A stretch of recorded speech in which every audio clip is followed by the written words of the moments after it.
দেখলাম বুতুনুম কাল বুয়ুত ফিহাল হাইয়া তুরা মিন খারিজ বুতুনিহিম, আমি দেখলাম তার পেট থেকে সমস্ত ছিদ্র দিয়া এই সাপগুলি বের হইতেছে।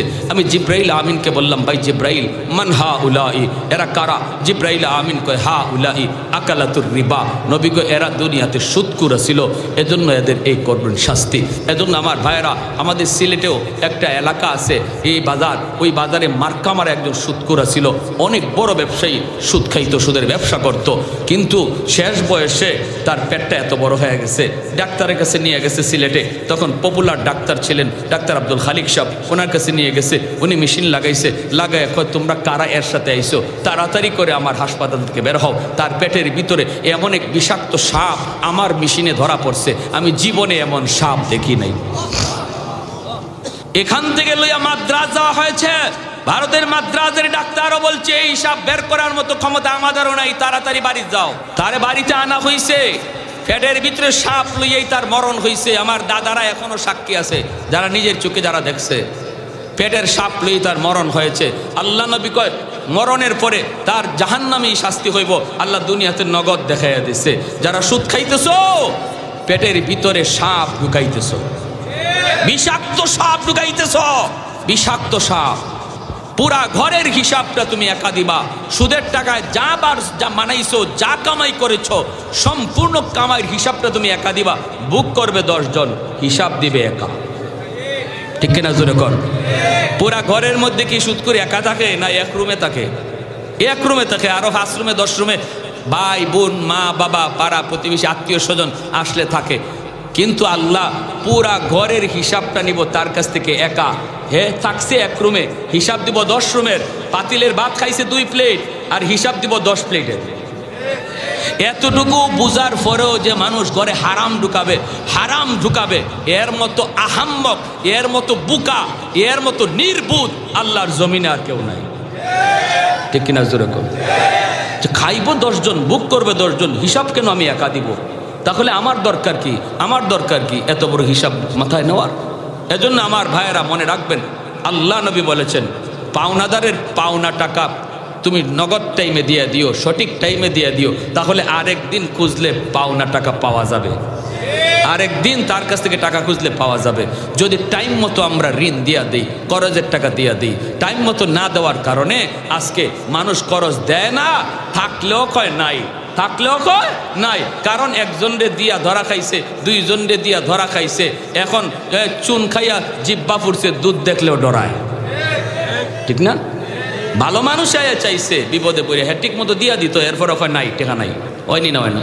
ময়মনসিংহ গেছিলাম এক জায়গায়, কয় হুজুর একটা কথা কইছেন, হুজুর কাম করছেন, হুজুর আমি একটা ঘটনা কই খাইতে বসছি, এক চাচায় কয় আমি এক লোকের কাছে 5,000 টাকা পাই আজকে 5 বছর। কয় বছর? কয় যখনই আমি তার কাছে টাকা চাই তখনই কয় কি শুনবেন, কয় আমি কি তোমার টাকা লইয়া মরে গেছি? আমি কি তোমার টাকা লইয়া কবরে চলে গেছি? আমি কি মরে গেছি? আমি দিমু না কইছি? আমি কি মরে গেছি? কয় হুজুর টাকাটা চাইলেই কয় হেকে হেলে মরে গেছে। তো আমি কইলাম ভাই তুই কোন দিন মরবে এটা ক, ঠিক না? তুই কোন দিন মরবে ক, যেদিন মরবে এর আগের দিন আইমু, এর আগে আইতাম না। আসেন কোনো মতলবের মানসিকতা কর, হ্যাঁ এই দিন তারিখ ধার্য করার কেউ আছেন? কয় হুজুর আমি ফাইলিছি বাজারও একদিন বন্ধু বান্ধব লইয়া চা খায়, অসুবিধা হইতেছে আপনাদের? ভাই অসুবিধা হইতেছে? দোকানে চা খাইতেছে, তো আমি গেলাম, যাইয়া আমি বললাম ভাই টাকাটা দেশ না ভাই, আমি বড় বিপদে আছি, তুই যখন বিপদে ছিলি তখন আমি তোরে দিলাম, এখন আমি বড় বিপদে আছি, দে না ভাই টাকাটা, দে না। ও মা, এই কথা কেন কইলাম?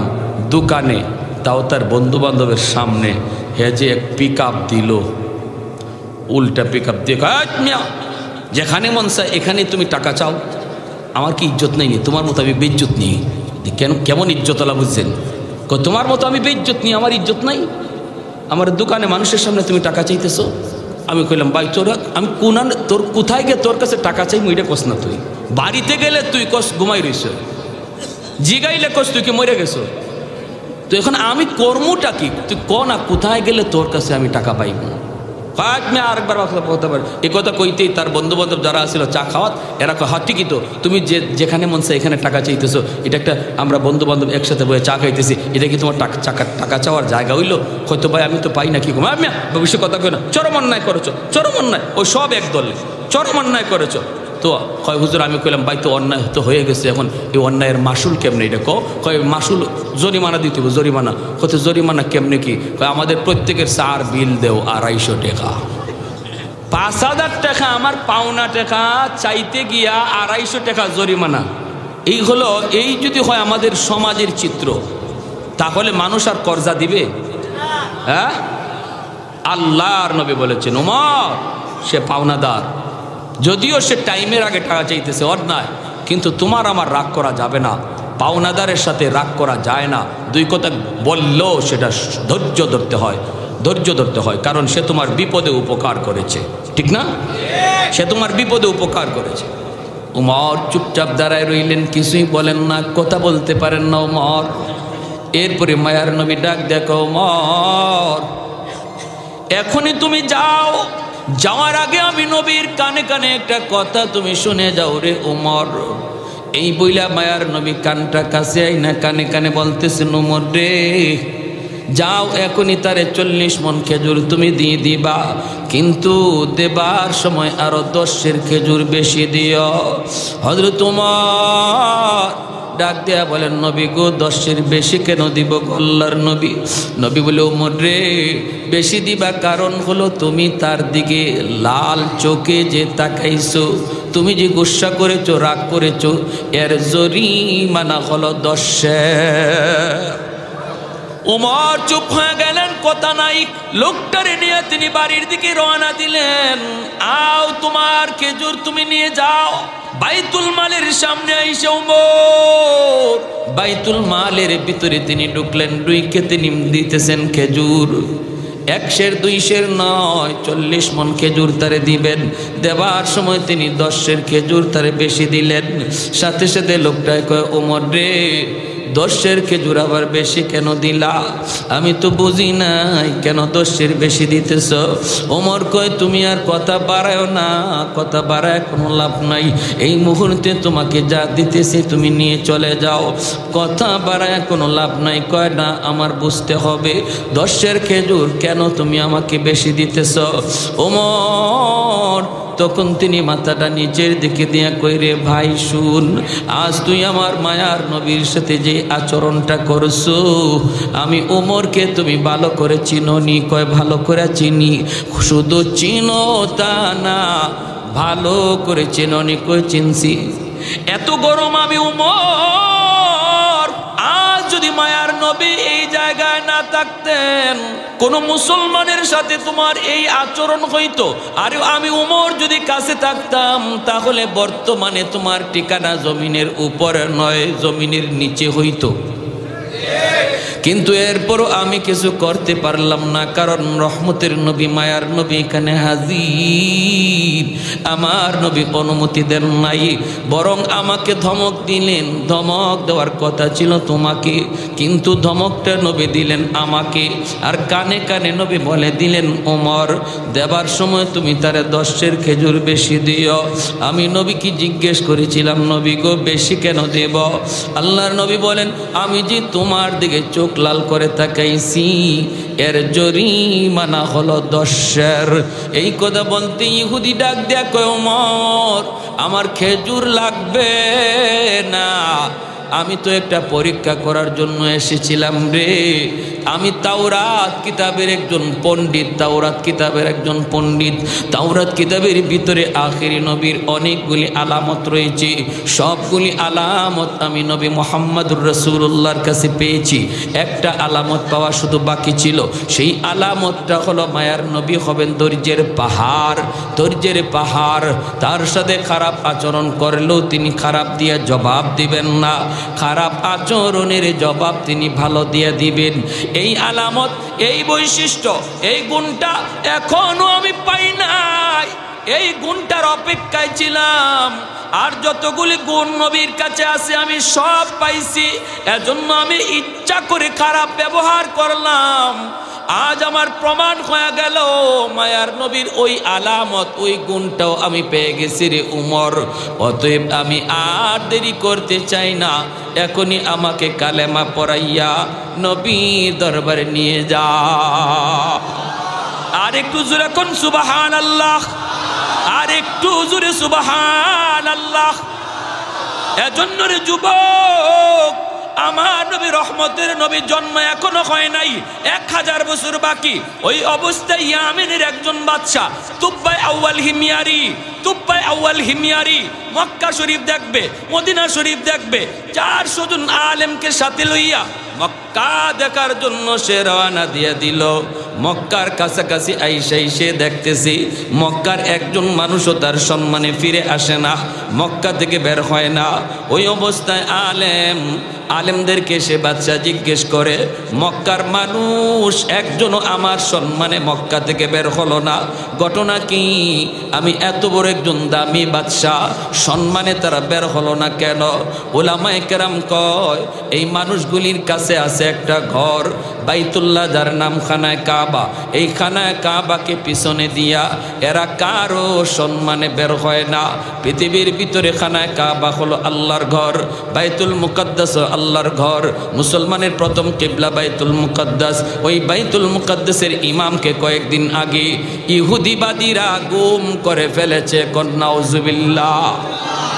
জানেন আপনারা, বাইতুল মুকাদ্দাসের ইমামকে কয়েকদিন আগে ইসরায়েলের ইহুদিরা গুম করেছে এবং বাইতুল মুকাদ্দাস ভাঙ্গা এখানে ইহুদিদের একটা উপাসনালয় বানাইতে চায়, গির্জা। নাউজুবিল্লাহ জোরে বলুন। বাইতুল মুকাদ্দাস ভাঙ্গা গির্জা বানাইতে চায়। যেভাবে ভারতে বাবরি মসজিদ ভাঙ্গা মন্দির বানাইছে, এমনি ভাবে বাইতুল মুকাদ্দাস ভাঙ্গা ইহুদিরা গির্জা বানাইতে চায়। মুসলমান বলো, এই সংবাদ পাওয়ার পরেও আমরা কি নীরব বসে থাকবো? আওয়াজ দেখো, নীরব বসে থাকবো? প্রতিবাদ করার দরকার আসেনি না নাই? প্যারে হাজিরিন, ইমানি দায়িত্ব। আওয়াজ দিয়া বলেন ঠিক কিনা? পশ্চিমাদের চোখ পড়েছে কাবা ঘরের প্রান্তরে, ব্রিটিশ দালাল দল বেঁধেছে ধ্বংস করতে চায় কারে? পশ্চিমাদের চোখ পড়েছে কাবা ঘরের প্রান্তরে, ব্রিটিশ দালাল দল বেঁধেছে ধ্বংস করতে চায় কারে? আল্লাহ পাকের ঘর, তোর সাহস থাকলে ধর, দো জাহানের মালিক যিনি, পবিত্র কাবা। ওই আরবের দিন বাঁচাতে সত্য ন্যায়ের মুক্তি চাই, মুহাম্মাদের বাহিনী আজ আসলে তোদের রক্ষা নাই। ওই আরবের দিন বাঁচাতে সত্য ন্যায়ের মুক্তি চাই, মুহাম্মাদের বাহিনী আজ আসলে তোদের রক্ষা নাই। মুহাম্মাদুর রাসূলুল্লাহর বাহিনী আসেনি, হাত উঠে বলো আসেনি। একটু দাঁড়াও, জেগে উঠো ওহে মুসলমান, আর কতদিন দিন ইসলামের সইবে অপমান।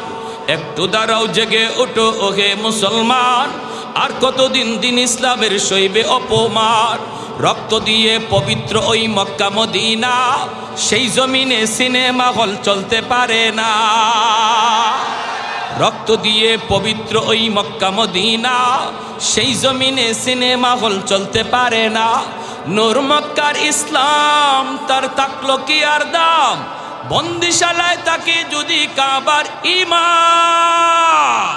ওই আরবের দিন বাঁচাতে সত্য ন্যায়ের মুক্তি চাই, মুহাম্মাদের বাহিনী আজ আসলে তোদের রক্ষা নাই।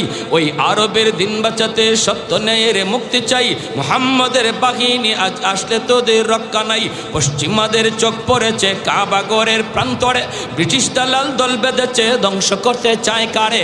আল্লাহ পাকের ঘর, তোর সাহস থাকলে ধর। ঠিক কিনা, ঠিক কিনা, ঠিক কিনা? আল্লাহ পাকের ঘর, তোর সাহস থাকলে ধর, দো জাহানের মালিক যিনি, পবিত্র কাবা। ওই আরবের দিন বাঁচাতে সত্য ন্যায়ের মুক্তি চাই, মুহাম্মাদের বাহিনী আজ আসলে তোদের রক্ষা নাই। মুহাম্মাদুর রাসূলুল্লাহর বাহিনী আসেনি, হাত উঠে বলো আসেনি।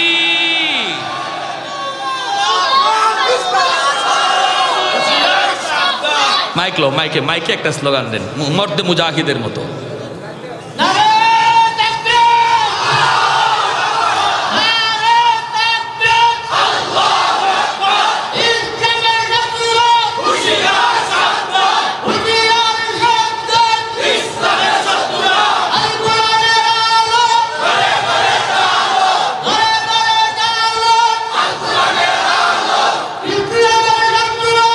Yeah.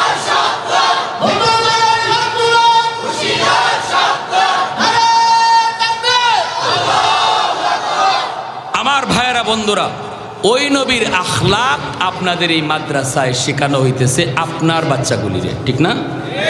এই আখলাকটাই শেখানো হইতেছে, এই আখলাক, এই আদর্শই শেখানো হইতেছে, যে আদর্শের দ্বারা একটা জাহিলি সমাজ আলোকিত সমাজ হয়েছে, ঠিক কিনা? আরো জোরে ঠিক কিনা? একজন বাবা হাসরের ময়দানে আল্লাহ পাক নূরের মুকুট লয়ে দাঁড়ায় থাকবে আর বলবে আমি খুঁজতেছি। নবীর বাবা যায় দাঁড়াবে, এরপর আল্লাহ বলবে আমি তোমাকে চাই না, তোমাকে চাই না, তোমাকে খুঁজি না। অলির বাপ মা যায় হাজির হবে, আল্লাহ বলবেন তোমাকেও না। হাসরবাসী দেখবে আল্লাহ কারে যেন খুঁজতেছে, কাকে আল্লাহ খুঁজতেছে কেউ বুঝে না, কেউ বুঝে না। হঠাৎ করে একজন হাফিজ সাহেবের আব্বা, হাফিজ সাহেবের আম্মা যায় আল্লাহর সামনে হাজির হয়ে কয় মালিক আমি তো ওই হাফেজে কোরআনের বাবা, আমি তো ওই হাফেজে কোরআনের মা, আমি তো ওই মুফতি সাহেবের মা, আমি তো ওই মুফতি সাহেবের আব্বা। রব্বুল আলামিন বলবে আজ হাসরের ময়দানে আমি আল্লাহ তোমাকে খুঁজতেছি। যখন সুবহানাল্লাহ। দুনিয়ার জমিনে তোমার সন্তানের মাথায় পাগড়ি পরায় তার উস্তাদ, এলাকার মানুষ তার মাথায় পাগড়ি পরায় দেয়, কিন্তু আমি আল্লাহর নজর ছিল ওই দিন তোমরা বাপ মার মাথায়, তোমাদের দিকে নজর। দুনিয়ার মানুষ চলতেছিল একদিকে স্রোতের তালে তালে, স্কুল কলেজ ভার্সিটির দিকে, তুমি স্রোতের উল্টা দিকে চলতেছিলা। আমি আল্লাহকে খুশি করার জন্য ওই দিন কিন্তু আমি তোমাদের চেহারার দিকে নজর করছি। আমি ছিলাম আমার আব্বার একমাত্র সন্তান, যারে আব্বা মাদ্রাসায় দিছেন। আমরা 3 ভাই 1 বোন, বাকি 3টা ভাই বোন জেনারেল শিক্ষায় শিক্ষিত। আমার চাচারা অনেক বড় বড় ইঞ্জিনিয়ার, অনেক বড় বড় প্রফেসর। আমার ছোট ভাইটা ইমিডিয়েট ছোট ভাইটা আইন মন্ত্রণালয়ের উপসচিব, রানিং উপসচিব, সবাই জেনারেল শিক্ষায় শিক্ষিত। আমার আব্বা যখন আমাকে মাদ্রাসায় দেন, আমার চাচারা আমার আব্বারে বাধা দিয়েছে, না না পোলাটারে মাদ্রাসায় দিও না, অনেক ব্রেইন অনেক মেধা, প্রাইমারি স্কুলে বৃত্তি পেয়েছে। এরপর আমার আব্বা বলছে না না আমি মাদ্রাসায় দিব। কয় মাদ্রাসায় দিলে পরে মাদ্রাসায় গিয়া করব কি, জীবন চালাবো কেমন করে, বউ ফালবে কেমন করে, বাচ্চা কাচ্চারা খাওয়াবে কেমন করে। আব্বা বলেছিলেন উলামায়ে কেরামের জবানে শুনেছি মানুষ সৃষ্টির আগেই আল্লাহ রিজিকের ব্যবস্থা করে। সুবহানাল্লাহ। অতএব আমার সন্তান কেমন করে জীবন চালাবে, কেমন করে সংসার চালাবে আমার টেনশন নাই। চাচারা আমারে জিজ্ঞেস করলেন বাবা মাদ্রাসায় পড়বা না স্কুলে পড়বা? আমি বললাম আমি মাদ্রাসায় পড়বো। আল্লাহু আকবার, জোরে বলেন। ভাইয়েরা বন্ধুদের জন্য বলি আমার আব্বা আমাকে মাদ্রাসায় দিয়া ঠকেন নাই রে বাবা, আমার আব্বা মাদ্রাসায় দিয়ে ঠকেন নাই। যদিও আমার ভাই এত বড় সচিব, এরপরও আমার ভাইরে কিন্তু এত মানুষে চিনে না, এত মানুষে তার জন্য দোয়া করে না যতটা আমাকে চিনে আমার জন্য দোয়া করে। আমার ভাই যদিও একজন আলহামদুলিল্লাহ সৎ একজন অফিসার, পিছনের জীবনে তার কোনো লালকালি নেই, কিন্তু এরপরও ইজ্জত সম্মান আল্লাহ পাক তার চেয়েও দুনিয়াতেই আমাকে আল্লাহ অনেক বেশি দিছে, ঠিক কিনা জুড়ে খান। আপনি কেন মন খারাপ করেন? আপনি কেন মন খারাপ করেন? আপনি কেন করেন না? হাসরের ময়দানে আল্লাহ আপনারে ডাক দিব, ও মুফতি সাহেবের আব্বা, ও হাফেজ সাহেবের আব্বা, ও ইমাম সাহেবের আম্মা।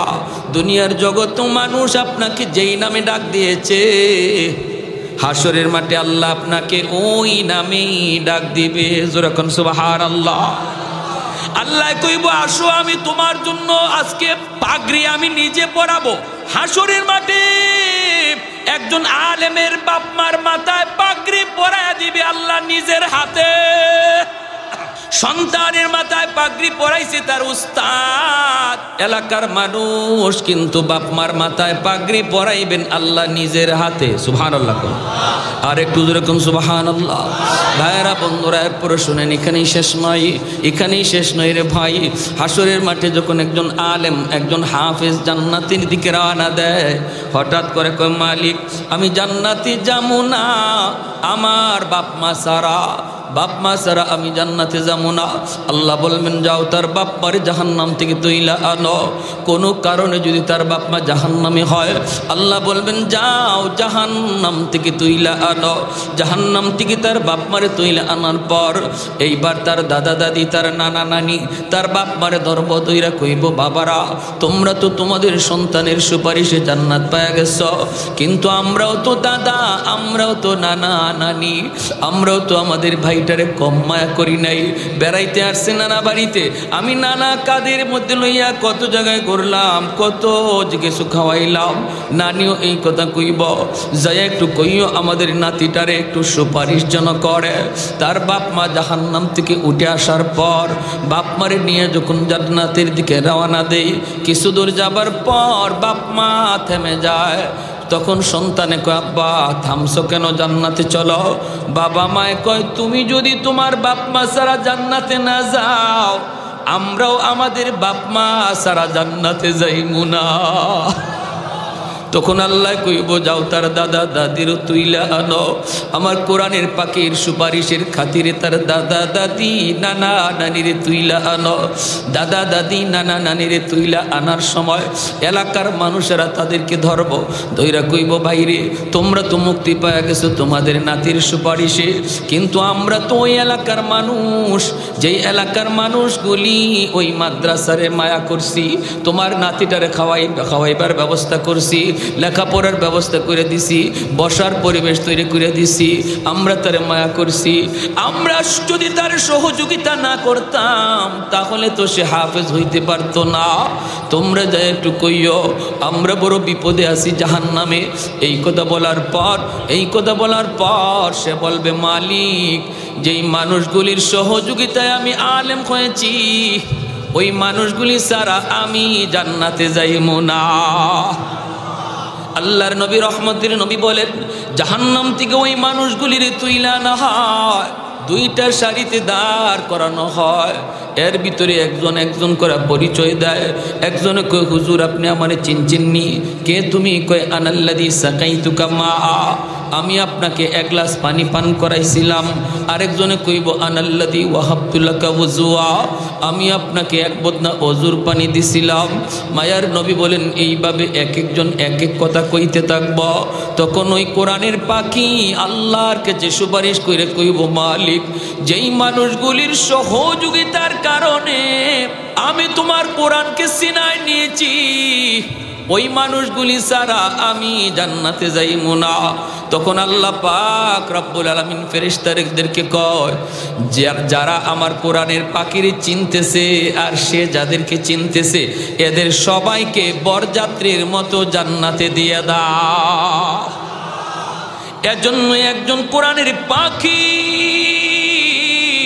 সে আলেম যত বড় হবে, আলেম হওয়ার পিছনে যত মানুষের সহযোগিতা থাকবে, ওই মানুষগুলির বরযাত্রীর মতো সে জান্নাতে ঢুকবে। হাফেজ সাহেব 10 জন মানুষের সুপারিশ করে নিবে, কিন্তু একজন আলেম কতজন নিবে মায়ার নবী হাদিসের সংখ্যা বলেন নাই। কোন আলেমের সাথে 1000, কোন আলেমের সাথে 10,000, কোন আলেমের সাথে 10 লক্ষ মানুষও জান্নাতে ঢুকবে বরযাত্রীর মতো। বরযাত্রীরে কেউ কোনোদিন আটকায়? আপনাদের মত্তব এলাকায় বরযাত্রী কেউ আটকায় কোনোদিন? কারণ বিয়ের দিন পাওয়ার তাকে বরের চেয়েও বরযাত্রীর বেশি, ঠিক না? খালি যদি কয় আমি বরযাত্রী সব সোজা, আর কোনো আওয়াজ নাই। কারণ বিয়ার দিন বর যে সে রুমাল মুখে দিয়ে বসা থাকে, কথা কয় না, খাইলেও আছে না খাইলেও আছে। কিন্তু বরযাত্রী যদি একটু লবণ কম হয়, মরিচ যদি একটু বেশি হয়, তাহলে তুফান উঠে, ঠিক না? ঠিক না? আমার এক দোস্ত গেছিল আমার বিয়াত, কয় দোস্ত তোমার বিয়াত গেলাম, আমারে খাইতে দিছে, আমি বসছি, গোস্ত লইয়া আসছে, আমারে দেয় চামচ দিয়া গোস্ত। চামচ দিয়া যখন গোস্ত দেয় দিলাম একটা ধমক, এ বেটা তুই আমারে চামচ দিয়ে গোস্ত দেও, আমারে চিনো? আমারে চিনো? আমি কে? কয় আপনি কেডা?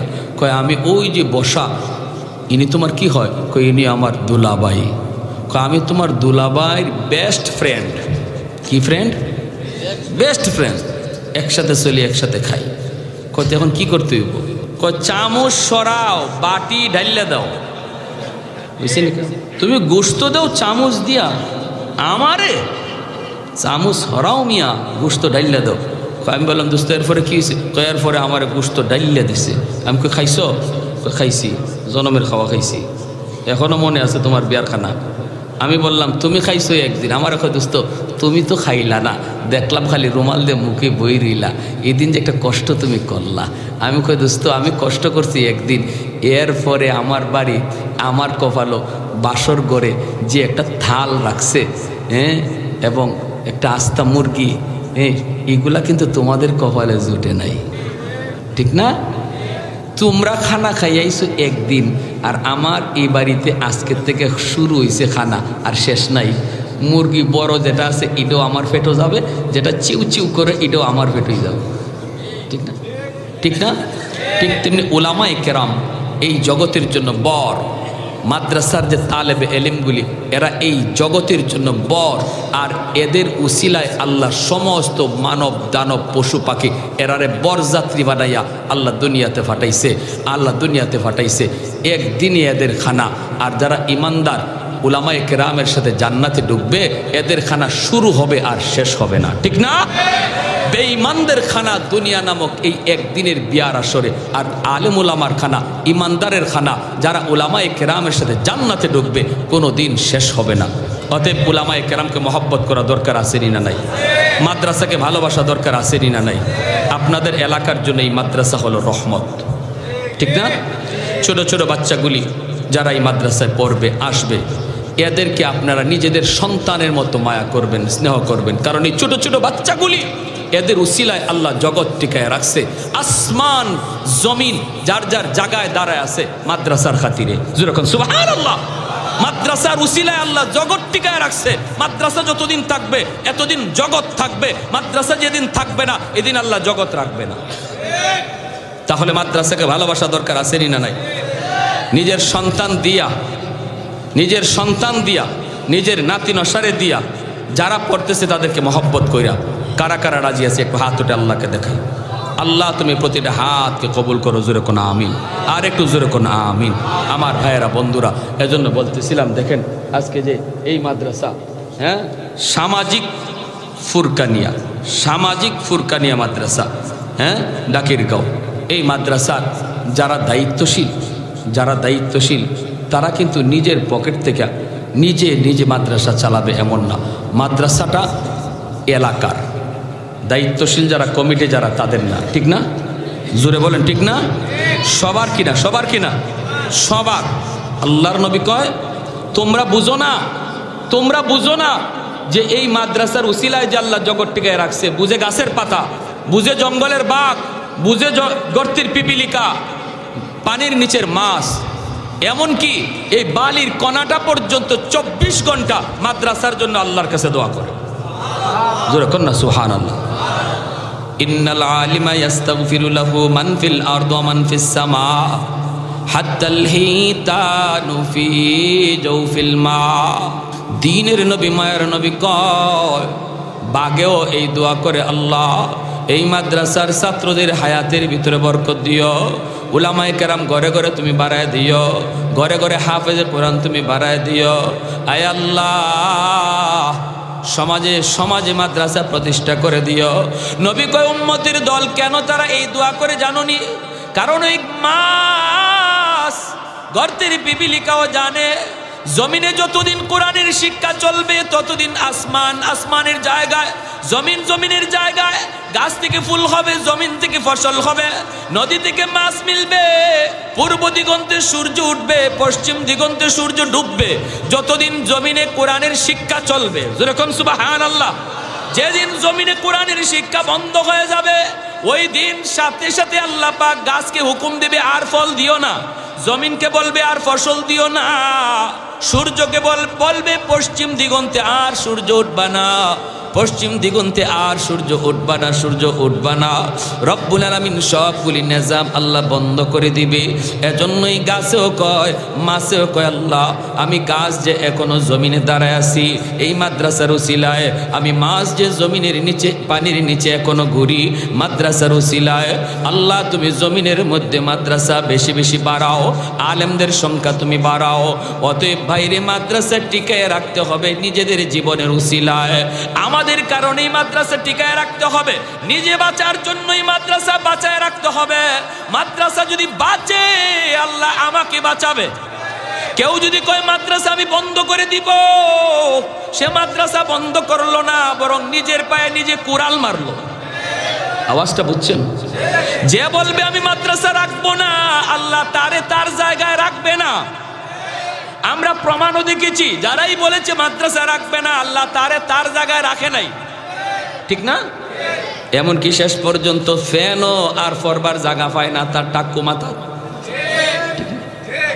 নিজেই কয় হায় রে, ফ্যানও বুঝি আমারে ভালো হয় না, ফ্যানটাও বুঝি আর ফরবার জায়গা পাইল না। এজন্য বলি, যারা বলবে মাদ্রাসা রাখবো না, তুমি মনে রাখো মাদ্রাসা থাকবে ঠিকই, আল্লাহ তোমাকে রাখবে না।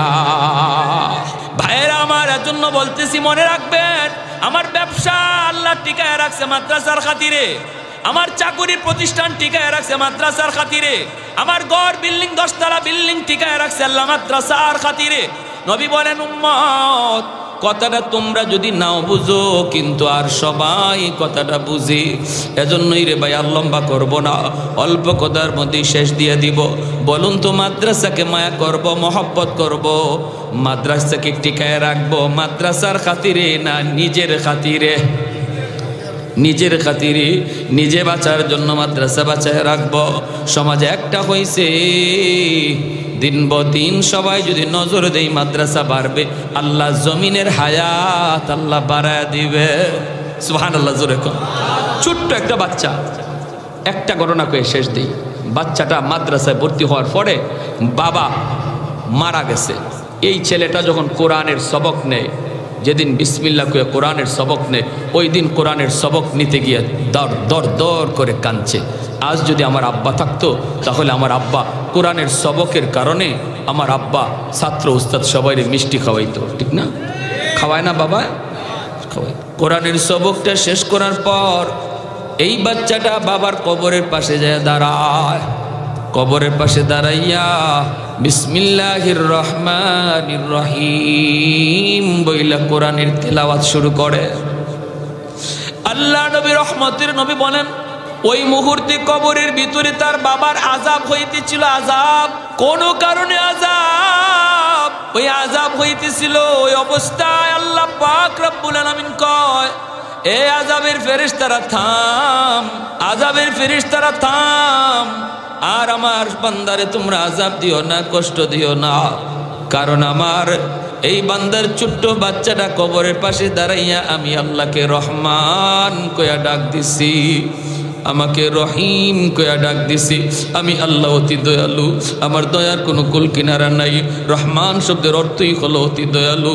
আমি আল্লাহরে যেই বাচ্চাটাই অতি দয়ালু কয়া ডাক দেয়, এই বাচ্চার বাবারে কবরে আমি আযাব দিতে পারি না। সাথে সাথে আল্লাহ পাক বাবার কবরের আযাব আল্লাহ বন্ধ করে দিছে। এজন্য বাইরে মন ছোট করবেন না। সন্তান দুনিয়াতে রেখে যাব, বাবা কবরে চলে যাব, মা কবরে চলে যাব, কিন্তু সন্তান যদি ভালো হয়, সন্তান যদি নেককার হয়, তার উসিলায় আল্লাহ বাপ মারে আল্লাহ মাফ করবে। আর সন্তান যদি গুনাহগার হয়, সন্তান যদি পাপিষ্ট হয়, এরও একটা বোঝা বাবা কবরে বয়া বয়া পাইবে। এজন্য সন্তানকে সদকায়ে জারিয়া বানায় যান। আমি আপনি কেউ দুনিয়ায় থাকবো না, কিন্তু পাপের বোঝা লইয়া যদি কবরে যাইও, অপরাধী হইয়া যদি কবরে যাইও, তবু সন্তানের উসিলায় আল্লাহ পাক কবরের আযাব মাফ করে দিবে। সন্তানকে সদকায়ে জারিয়া বানাইতে কারা কারা রাজি? একটু হাত তুলে আল্লাহকে দেখান। আল্লাহ তুমি প্রতিটা হাতকে কবুল করো। এখানে যারা দাদা দাদি আছে, নানা নানি আছে, সন্তান মাদ্রাসায় দেওয়ার আর সুযোগ নাই, কিন্তু দাদা নাতিরে দেওয়ার সুযোগ আছে, নানা নাতিরে দেওয়ার সুযোগ আছে। আল্লাহ তুমি ওই দাদা দাদিরে আল্লাহ তুমি ওই রকম ভাবে নাতির খাতিরে তুমি পার করায়া দিও। যেরকম সুবহানাল্লাহ। পারবো না ইনশাআল্লাহ? আল্লাহ আমাদের সবাইকে কবুল করুন, এই মাদ্রাসাকে আল্লাহ কবুল করুন, এবং এলাকার জন্য এই মাদ্রাসাকে রহমতের উসিলা আল্লাহ পাক নাজাতের উসিলা বানায়া দিন। ঘরে ঘরে আল্লাহ কোরআনে হাফেজ আল্লাহ কবুল করে নিন। ওয়া আখির দাওয়ানা আনিল হামদুলিল্লাহি রাব্বিল আলামিন। দুরূদ শরীফ পড়ি। আল্লাহুম্মা সাল্লি আলা মুহাম্মদ ওয়া আলা আলি মুহাম্মদ কামা সাল্লাইতা আলা ইব্রাহিম ওয়া আলা